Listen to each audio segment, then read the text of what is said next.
Saya ingin memberikan warning, peringatan buat diri saya dan semua. Hati-hati Pak, Bu ya. Hari ini ada upaya untuk menjauhkan umat dari ulama. Ada yang caranya kasar, ada yang caranya halus. Yang caranya kasar dengan jalan menjelek-jelekkan ulama, mencaci maki ulama, mengumbar kekurangan ulama, memfitnah ulama, melecehkan ulama, mengkriminalisasi ulama, merendahkan ulama. Ini cara-cara kasar yang bisa dilihat secara kasat mata, saudara.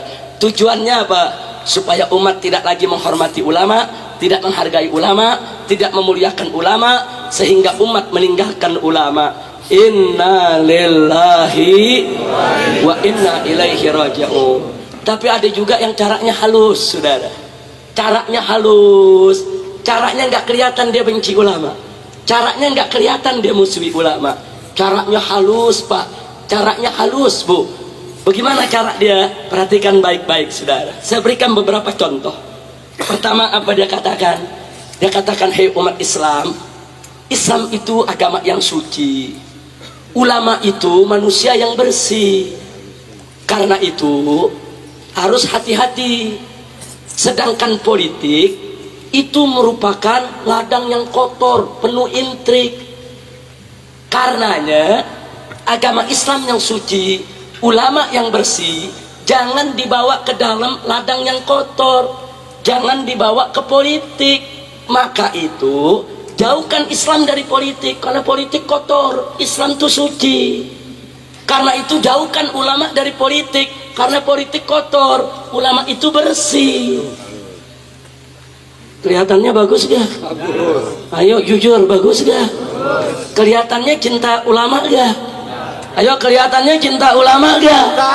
Ini halus nih caranya nih, halus nih saudara. Ini caranya apa? Halus, nggak kasar. Dia puji Islam, dia puji ulama saudara. Tapi hati-hati saudara, ini kalimat haqqin yuradu biha batil.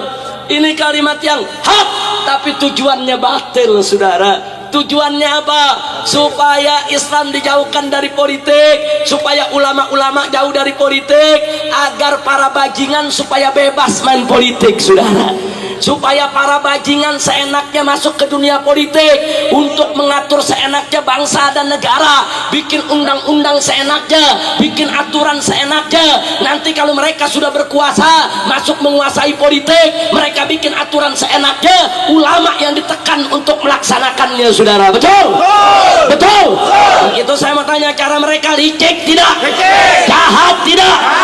Hati-hati saudara. Maka itu kita jawab di sini. Hei, betul, Islam itu memang bersih, Islam itu memang suci. Betul, ulama itu memang mulia, ulama itu dimuliakan Allah. Innama yakhshallah min ibadihil ulama. Ulama itu memang takut kepada Allah. Allah nyatakan dalam ayat yang lainnya lagi, yarfa'illahu alladhina amanu minkum walladhina utul ilma darajat. Allah meninggikan kedudukan para ulama. Betul, Islam itu suci, ulama itu bersih, Islam itu mulia, ulama itu terhormat. Betul.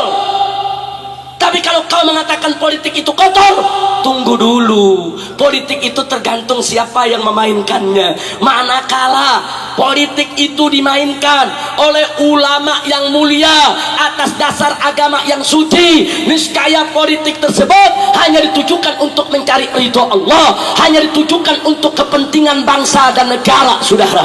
Tapi manakala politik dimainkan oleh para bajingan, dimainkan oleh para pecundang, dimainkan oleh para penjahat, dimainkan oleh para mujrimin saudara, dijauhkan dari agama, maka politik tersebut hanya akan digunakan untuk kepentingan pribadi, kelompok maupun golongan, dan hanya akan merusak kepentingan bangsa dan negara. Betul?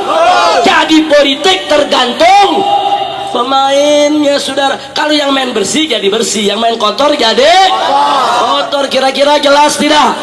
Jelas tidak? Nah, sekarang saya mau tanya Anda, mau politik kotor atau politik bersih? Politik kotor atau politik bersih? Pertanyaan saya yang berikutnya, apakah kalau bajingan main politik bisa bersih? Bajingan main politik bisa bersih? Bajingan main politik bisa bersih? Politik jauh dari agama bisa bersih? Nggak bisa, sudah.